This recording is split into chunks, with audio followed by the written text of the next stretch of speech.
É uma sessão especial proposta pela diretoria da ANPOX, tendo em vista a grande relevância, né, para a sociedade do tema em questão, né, a revisão do Código Florestal, através de um projeto de lei que está em tramitação, que a maioria já deve estar acompanhando pela imprensa. A ANPOX não poderia deixar de abordar, né, esse debate aqui nesse espaço. Então, para a gente fazer essa reflexão de forma qualificada hoje aqui, nós estamos recebendo então os 3 expositores, que são a Adriana Ramos, do Instituto Socioambiental. Eu poderia já se direcionar para a mesa, Adriana. O Jean-Pierre Leroy, da FASE, Federação de Assistência Social e Educação, né? Uma entidade muito importante, as duas, né, do país, nos temas socioambientais. E o professor da USP, da Geografia, Departamento de Geografia da USP, da Faculdade de Filosofia e Ciências Humanas da USP, o professor Ariovaldo Umbelino.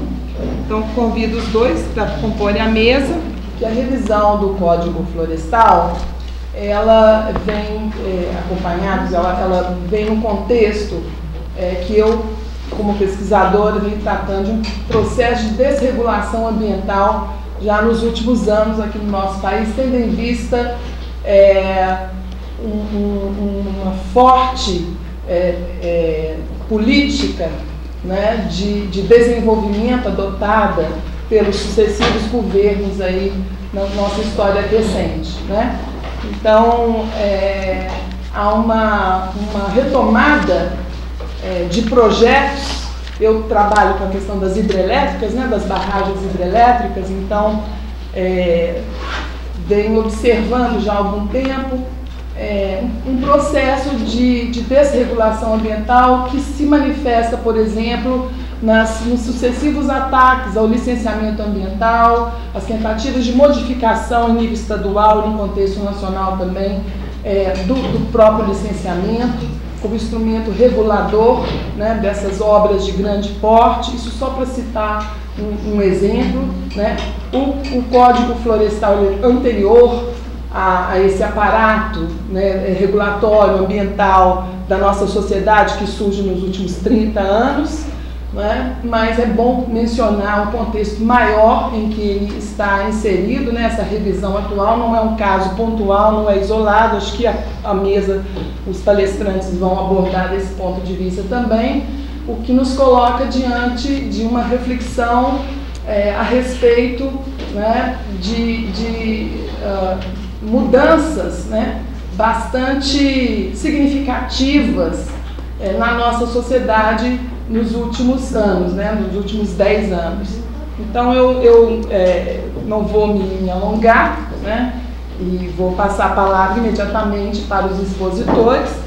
E nós vamos começar então com a Adriana Ramos, do Instituto Socioambiental. Eu vou me ater um pouco ao histórico das mudanças do Código e ao contexto da tramitação no Congresso Nacional e deixar para os analistas que possam aprofundar um pouco a análise. Pode passar. A história do Código Florestal, acho que é importante a gente contextualizar desde o primeiro Código Florestal brasileiro, que foi um código de 1934, definido por decreto, e ao contrário do que diz hoje, né, o setor rural nas discussões, definido pela área agrícola do governo brasileiro, esse decreto trazia a ideia de que todas as florestas e formas de vegetação eram úteis e precisavam ser protegidas para a própria utilização. Então é desse decreto que surge a ideia da manutenção de uma área de floresta em cada propriedade privada, levando em conta as demandas dessa própria propriedade, tanto para a construção civil quanto para a geração de energia. Então, naquela época, na década de 30, com base em alguns estudos realizados pela FAO, definiu-se que cada propriedade privada deveria manter 20% como área de floresta, nessa perspectiva do uso da própria propriedade. Então, começa a estabelecer algumas limitações ao chamado direito de propriedade, nessa lógica de que essas áreas não poderiam ser cortadas em corte raso, elas deveriam ser manejadas para que se pudesse utilizar a madeira. Além disso, esse primeiro Código Florestal já traz a ideia das florestas como protetoras dos cursos de água, né? Na questão de erosão, de fixação de dunas, e estabelece, então, esses 20% que até hoje é a base da figura da reserva legal em todo o Brasil, desde 1934. Pode passar. Isso é uma coisa importante da gente saber, porque muito do que tem sido dito nessa discussão do Código é de que há uma arbitrariedade na definição da reserva legal e de que ela é uma invenção dos ambientalistas, né? Bom, em 1965 foi elaborado um chamado novo Código Florestal, à época, também pelo Ministério da Agricultura, e aí já trazendo as florestas como bem de uso comum, bem de interesse comum, né? E criando as áreas de preservação permanente, já trazendo a ideia das florestas protetoras numa figura que não é definida pela vegetação, mas pela área. Então, estabelecendo que algumas áreas, como as beiras de rio, os topos de morro, as encostas, sendo áreas críticas e frágeis, deveriam ser áreas com a preservação permanente da floresta e aí sem nenhum tipo de uso, para assegurar as condições, né? E nesse Código de 1965 já se fixa, né, o tamanho dessas áreas e a localização dessas áreas. Também é nesse Código que vem a ideia da reserva florestal legal, e aí já ampliando para 50% essa área de reserva legal a ser mantida nos estados da Amazônia Legal e mantendo os 20% no resto do país. Esses dois instrumentos, a reserva legal e as áreas de preservação permanente, que são o fundamento do Código Florestal, foram definidos, então, em 1965 também. Pode passar. Bom, de lá para cá, foram feitas algumas alterações pontuais na legislação. Então, a gente tem em 86 a definição, um aumento nas áreas de preservação permanente. Em 89, a obrigatoriedade da averbação da reserva legal, ou seja, você gravar em cartório a localização da reserva legal de cada proprietário, que é uma regra desde 1989, mas ainda hoje, né, não observada e não cumprida. E aí, em 1996, o governo faz uma alteração do Código Florestal com base numa medida provisória, como uma resposta do governo aos altíssimos índices de desmatamento identificados em 1995. Então, a gente vem de uma fase pós-Rio 92, com uma grande atenção internacional sobre a Amazônia, com inclusive compromissos assumidos pelo governo brasileiro com os países desenvolvidos em relação à conservação de florestas tropicais, quando em 1995, não à toa ano de eleição, porque os picos de alto desmatamento são característicos dos anos de eleição, a gente tem um aumento expressivo do desmatamento e o governo lança um pacote verde em 96, quando esses dados de 95 são divulgados, em que ele estabelece o decreto da moratória do mogno, a moratória da exploração de mogno e a ampliação da reserva legal na Amazônia para 80%. Sob que justificativa? De que a reserva legal, sendo uma área que pode ser manejada, portanto não é uma área congelada da propriedade, é uma área na qual você pode fazer a exploração da floresta, inclusive da madeira, o governo estaria com isso sinalizando que a Amazônia era uma região de vocação florestal, que não se devia reproduzir na Amazônia o processo de ocupação que aconteceu em outras regiões do país, principalmente na Mata Atlântica. Já quando saiu essa medida provisória, houve uma grande reação do setor rural, da representação política do setor rural em Brasília, que fez com que o governo fizesse algumas alterações, incluindo uma exceção desses 80% de reserva legal para as pequenas propriedades onde se praticava agricultura familiar, nos termos do que a lei da agricultura familiar diz, né? 80% da renda advinda da atividade da agricultura familiar, mão de obra familiar, enfim. E nesse momento, em 96, o governo edita a medida provisória, faz essa primeira alteração e a medida provisória fica valendo, apesar das reclamações, mas sem nenhuma reação do Congresso, inclusive naquilo que seria a sua atribuição objetiva, que seria pegar a medida provisória para transformar em lei. O que acontece é que em 1998, com a Lei de Crimes Ambientais, a aprovação da Lei de Crimes Ambientais, as coisas começam a apertar mais no campo do ponto de vista da fiscalização e da resposta, porque aí deixou de ser, desmatamento ilegal deixou de ser um problema administrativo para poder configurar como crime ambiental e, portanto, estabelecendo outros níveis de responsabilidade dos proprietários. Em função disso, vem uma leva de tentativas de alteração da medida provisória entre 99 e 2000, com o famoso relatório Miqueleto, que foi uma tentativa de fazer uma modificação radical com a descaracterização da reserva legal na Amazônia. A gente nem vai entrar muito vou entrar muito no mérito do que esse relatório e essa proposta trazia. O que foi importante é que ela suscitou uma grande reação, né, do movimento ambientalista e da sociedade brasileira como um todo, que se engajou nas campanhas que foram feitas na internet e gerou um processo de discussão da alteração da lei no âmbito do Conselho Nacional do Meio Ambiente. Então, naquele momento, tanto o governo brasileiro quanto a sociedade chamaram ao CONAMA a atribuição de propor uma nova redação. Se é para mudar a lei, se vai discutir a medida provisória no Congresso, vamos fazer isso de uma maneira qualificada, e o CONAMA criou então um grupo de trabalho que aprovou, em abril ou maio de 2000, um texto praticamente consensual. O único voto contrário do CONAMA, que é um conselho de mais de 100 membros, foi da Comissão Nacional da Confederação Nacional da Agricultura, da CNA. Essa proposta, então, ela mantinha os 80% de reserva legal na Amazônia, ela diminuía a reserva legal de cerrado na Amazônia, que era 50% para 35%, foi uma negociação que foi feita, flexibilizava a reserva legal, abrindo a possibilidade de compensação. Na verdade, essa possibilidade de compensação foi uma mudança que o próprio governo tinha feito em 98, logo depois que a lei de crimes foi aprovada como uma tentativa de equacionar. Então, qual é a ideia da compensação? Eu já desmatei a minha reserva legal, ao invés de eu ser obrigado a recuperar, se essa área já está ocupada com agricultura, eu vou poder compensar e manter uma área de reserva legal numa outra propriedade. A princípio, no mesma bacia hidrográfica, como está dito na legislação até hoje. E permite uma reserva legal em consórcio com outras produções para a agricultura familiar. Então, essa proposta aprovada no CONAMA traz algumas flexibilizações para a agricultura familiar, inclusive a possibilidade de manejo das áreas de preservação permanente de beira de rio, né? Permite esse uso agroflorestal da APP, permite o cômputo da APP na reserva legal. Então, se eu tenho uma propriedade que tem uma grande área de preservação permanente, eu posso considerar essa área como parte da minha reserva legal, em alguns casos, e renova um prazo de 30 anos para a recuperação da reserva legal. Então, uma coisa importante, o Código ele não diz que quem não tem reserva legal precisa recuperar já. Ele dá 30 anos para o proprietário fazer a recuperação da reserva legal.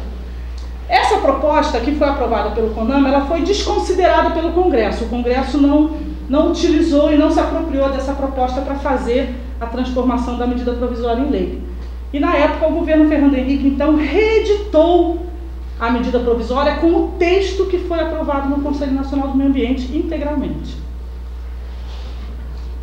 Essa é a versão do Código Florestal que vale hoje, inclusive porque, como mudou a regra de tramitação das medidas provisórias depois da edição dessa medida provisória, ela caiu numa regra de permanência. Ela não precisa ser necessariamente alterada pelo Congresso como as outras medidas provisórias que vêm sendo editadas, que agora tem uma obrigação, né? Se o Congresso não transforma em lei, trava a pauta do Congresso. Essa medida cai na regra antiga e ela então permanece, ela está válida até hoje.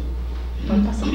Bom, de lá para cá, o que aconteceu? A gente teve novos, né, índices altos de desmatamento e toda uma abordagem diferente do governo federal, né, na gestão, no governo Lula, na gestão principalmente da ministra Marina Silva, de conseguir ampliar a capacidade de aplicação da lei, com uma série de outras medidas, como a restrição ao crédito para aqueles que desmataram ilegalmente, a responsabilização da cadeia. Então, se alguém desmatou ilegalmente e eu identifiquei esse desmatamento, essa área está embargada, ou seja, não se pode produzir nessa área que foi desmatada ilegalmente, e qualquer empresa que comprar a produção dessa área embargada vai estar incorrendo na mesma responsabilidade objetiva do crime que foi cometido. Então, com isso, conseguiu-se reduzir os índices de desmatamento, e aí entre 2005 e 2007 a gente viu uma grande redução desses índices e agora uma certa manutenção de um patamar de 6.000 km² de desmatamento anual. Essas medidas de controle aumentaram a eficiência do Código Florestal, que de fato é uma lei de difícil aplicação. E com isso, começaram a gerar uma reação muito maior do setor rural. Principalmente ao estabelecer, por meio do decreto, que um prazo menor para regularização, porque você tem 30 anos para recuperar a reserva legal, mas não tinha um prazo para dizer o seguinte, olha, mas tem que começar agora. Então esse decreto de 2008, ele estabelece um prazo, ele dizia que tinha um prazo na época, acho que um prazo dado de 1 ano, para que o proprietário fosse aos órgãos ambientais e fizesse um protocolo de entrada de um processo de regularização. Também não é que se está exigindo que o proprietário resolva a sua situação imediatamente, mas que ele se apresente para usar os 30 anos de prazo de recuperação da reserva legal para fazer essa recuperação. Com esse prazo aqui, né, isso gerou uma enorme polêmica e a representação rural, né, no Congresso Nacional começou a pressionar o governo para adiar esse prazo e para né, promover uma mudança definitiva na lei. Então criou-se uma comissão especial no Congresso Nacional, na Câmara dos Deputados, para fazer a tramitação de uma nova legislação, ao mesmo tempo que se negociava o adiamento desse prazo. Pode passar. E é essa proposta de alteração que a gente vai ver agora. Então, em 2008, eles conseguiram o adiamento da vigência do decreto, criaram a comissão especial na Câmara dos Deputados, que aprovou agora em julho de 2010 o chamado relatório do deputado Aldo Rebelo. Aprovado na Câmara dos Deputados, esse relatório foi para o Senado, onde tramita hoje. No Senado ele vai passar por 4 comissões, mas antes da gente entrar na tramitação do Senado, vamos ver o conteúdo dele, pode passar. O que diz o relatório do deputado Aldo Rebelo que tanta polêmica tem gerado? Bom, primeiro ele abre a possibilidade de dispensar a recuperação das áreas de preservação permanente. Então, quando ele trata as áreas com o que ele chama de usos consolidados, né, e permite que tudo que foi desmatado ilegalmente, que foi estabelecido outro uso, até 2008, possa ser permanente. Bom, eu não sei que todo mundo veio para cá de ônibus, vocês devem ter visto, né, quem viajou de dia, pôde ver na subida da serra a ocupação de topo de morro com pinos e eucalipto, né, pastoreio em encosta, e pôde ver também os efeitos disso na própria estrada, né, uma estrada absolutamente crítica, com riscos em todo momento pelo assoreamento das encostas. É esse tipo de ocupação que se pretende regularizar. Existe um tipo de ocupação de áreas de preservação permanente no Brasil hoje, que são algumas frutíferas, alguns tipos de plantios perenes, que não somam mais do que 2% do total de ocupação de áreas de preservação permanente, que a gente reconhece que seria legítimo ter uma negociação de como garantir aquela manutenção. Mas esse tipo de ocupação que a gente vê na subida aqui, principalmente você permitir o uso de encosta para gado, é inaceitável do ponto de vista da estabilidade ambiental.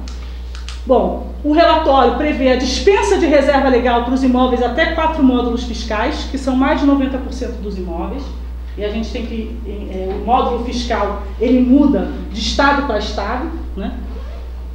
Ele diminui a reserva legal, porque ele diz que você só precisa da reserva legal naquilo da sua propriedade que exceder os 4 módulos fiscais.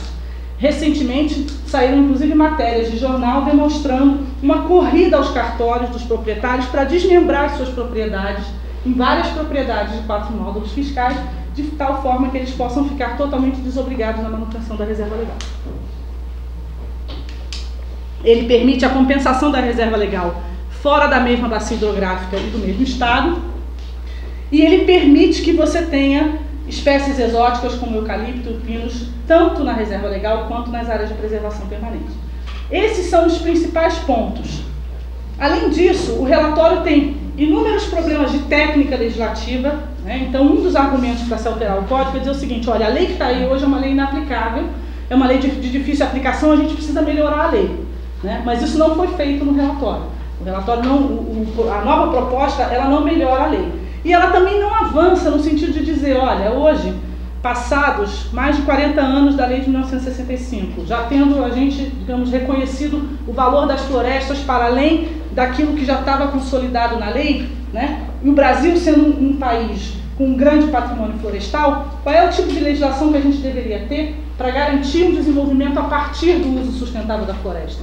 Esse relatório também não trata disso. Ele não traz incentivos para a manutenção de floresta, ele não viabiliza o manejo florestal sustentável e outros usos da floresta, ele simplesmente transforma o Código Florestal num Código Agrícola, flexibilizando todos os instrumentos, sob a justificativa de que você tem você está cerceando o uso da propriedade. Bom, qual é a situação atual? Esse relatório entrou no Senado e foram designadas 4 comissões de mérito para analisar ele. A primeira é a Comissão de Constituição e Justiça, por onde passa qualquer projeto que entra tanto na Câmara quanto no Senado, e que vai analisar a técnica, a constitucionalidade e a técnica jurídica daquela lei. Depois ele vai passar na Comissão de Ciência e Tecnologia, na Comissão de Agricultura e, por último, na Comissão de Meio Ambiente. Nas 3 primeiras comissões foi designado um único relator, que é o senador Luiz Henrique, do PMDB de Santa Catarina, ex-governador do estado de Santa Catarina, onde, na época que ele era governador, ele sancionou uma lei de alteração do Código Florestal que hoje é questionada no Supremo Tribunal Federal. Então ele é alvo de uma ação direta de inconstitucionalidade pela lei que ele sancionou no estado e que reduziu todas as áreas de preservação permanente, né? Criando uma situação de fato para um estado que a gente tem visto nos jornais, que sofre com enchentes constantemente, uma situação de ter menos florestas nas beiras de rio. E na Comissão de Meio Ambiente ele vai ser relatado pelo senador Jorge Viana. Então o que aconteceu? Na primeira comissão, que foi a única comissão que ele já foi aprovado, na Comissão de Constituição e Justiça, ele foi aprovado sem nenhuma emenda. Apesar de que haviam várias emendas, e de fato a gente teve um ganho de qualidade na discussão no Senado, porque depois da crítica à aprovação dele na Câmara dos Deputados, em que foi uma votação que varou a noite com discursos absolutamente políticos, em nenhuma discussão de mérito, quando chegou na Comissão de Constituição e Justiça, os senadores estavam bastante preparados para discutir no mérito e apresentaram uma série de propostas de emendas. E o relator pediu um voto de confiança e disse que não ia acatar nenhuma emenda naquele momento, queria deixar, já que ele ia fazer o relatório das 2 outras comissões, ele ia deixar para trabalhar num conjunto uma nova proposta. Bom, hoje no Senado foi lida a nova proposta do senador Luiz Henrique, que basicamente não muda em nada o conteúdo do relatório que foi aprovado na Câmara, tem algumas mudanças cosméticas, principalmente fazendo uma distinção entre o que eles estão chamando de controle do ativo e gestão do passivo. O que significa isso? O que a gente vai fazer com quem ainda tem floresta e o que a gente vai fazer com quem não tem mais floresta. E aí estabelecendo o que é do relatório, que são as disposições transitórias, ou seja, aquilo que vai ser, assim que a lei for aprovada, que vai trabalhar a transição da situação dos proprietários, e aquilo que vai ser permanente, ou seja, qual vai ser o Código Florestal que vai valer daqui para frente. E de fato, não temos, a gente ainda está inclusive analisando o que foi lido o relatório hoje, mas daquilo que a gente já pôde perceber, não tem grandes alterações do conteúdo principal do relatório do deputado Aldo Rebelo. O projeto ainda vai para a Comissão de Meio Ambiente, onde há um compromisso do senador Jorge Viana de trazer para a pauta, para dentro do projeto, toda essa agenda positiva, que seriam os incentivos à conservação. Passa que eu acho que ainda tem mais um slide sobre isso. A incorporação de incentivos à conservação, de subsídios para a recuperação e de estímulo ao uso sustentável, ou seja, seriam 3 conjuntos de medidas que deveriam estar contempladas e que nós temos o compromisso do senador Jorge Viana de que vai incorporar. Qual é o problema? O problema é que não adianta incorporar isso se você não muda o principal da lei, aquilo que está tratando do grande passivo que a gente tem e que está descaracterizando os principais instrumentos, que são a APP e a reserva legal. E temos um agravante nessa história, quer dizer, hoje, em função, já no ano passado, na época das eleições, em função da polêmica que já estava à discussão na Câmara dos Deputados, os candidatos a presidente foram instados por um conjunto de organizações ambientalistas a se manifestar sobre os principais pontos que já estavam sinalizados no relatório do deputado Aldo Rebelo. E a então candidata Dilma Rousseff assumiu um compromisso de que ela não aceitaria que que o relatório gerasse a anistia àqueles que desmataram, e a anistia aí entendendo-se a anistia das multas que não vão precisar ser pagas e a anistia das áreas que não vão precisar ser recuperadas.